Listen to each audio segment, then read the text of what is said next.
What's going on, gamers? Chongo here, and today I've got a review for you guys, and the review is going to be of Black Mesa, which was a recently released mod, which is pretty much a remake of Half-Life 1. So let's get into it. I want to start off by saying I've never played Half-Life 1, I'm not sure why. I think it was just because I was too young, and yeah, there was no real reason for me not playing it. It was just I sort of missed it, and then I started playing Half-Life 2 and went from there.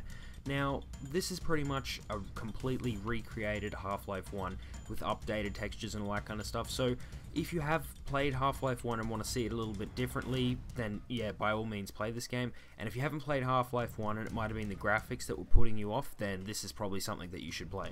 Now, you start off on this game entering the Black Mesa research facility, and you're Gordon Freeman, who's a theoretical physicist. And it is quite an interesting sort of start for a game.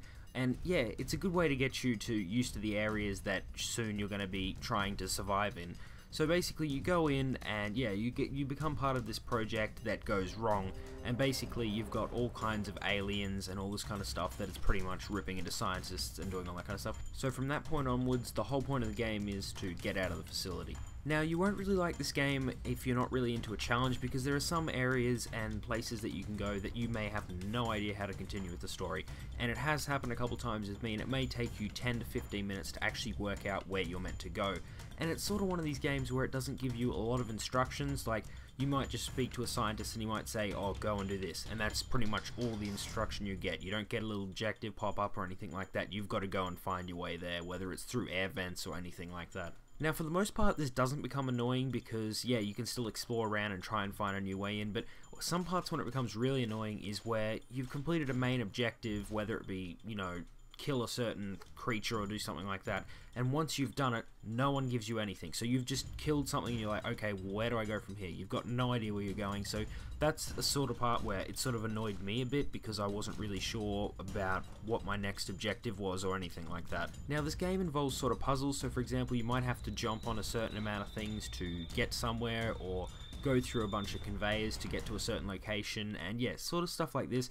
That's quite different from nowadays first-person shooters, where it's pretty much just give you a gun and go about doing your stuff, whereas this one seems to have another element, which is actually thinking instead of just shooting at enemies.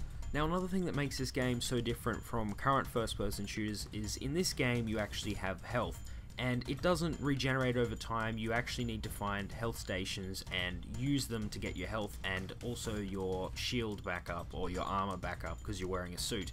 Now, this is very different from, for example, Call of Duty, where you just hide behind something then you'd be all good. So this sort of teaches you that it's sort of like life or death. You need to be stealthy about it. You can't just run out there. You need to sort of plan it out and make sure you've got enough health, and yeah, you need to actually think about this kind of stuff. Now, the game does start off a bit slow, but then it picks up its pace really quickly, and yeah, you're just taking on multiple aliens at a time, and yeah, it gets very enjoyable after you get past the first little slow bit. Now, one thing this game does very well is the checkpoints, and I sort of find every time I die, I'm not worried I'm going to get pushed ages back. It's usually really recent, plus you can pretty much save it whenever you want, so that's also a good thing. If you're at a happy point and you want to save that point, then you can.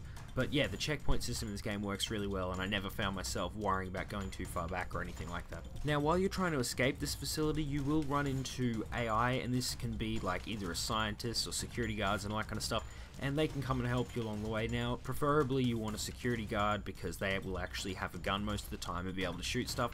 However, they will just directly follow you. So for example, if you've avoided a mine and they're way back, they'll just run straight through it. So you need to try and watch that if you want to keep them alive, or you can just kill them and steal the ammo if that's what you want.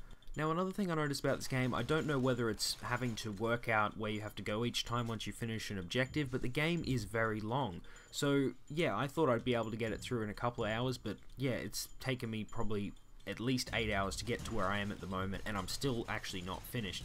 So it's one of those games where, since these all little mini challenges add up, and it makes the game really long. But if you do get really stuck and you've got no idea where to go, you can look up a walkthrough, and that will obviously help you. But I think I looked up a walkthrough twice, and it only really helped me once. The other time, it just annoyed me, and I went back into the game, and I found the place I needed to go in a couple of seconds.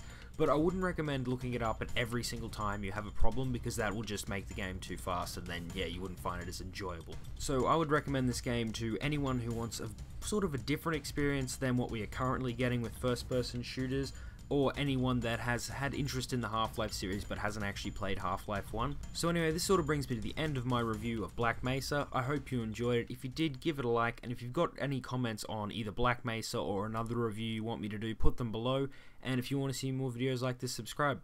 I'll see you guys next time.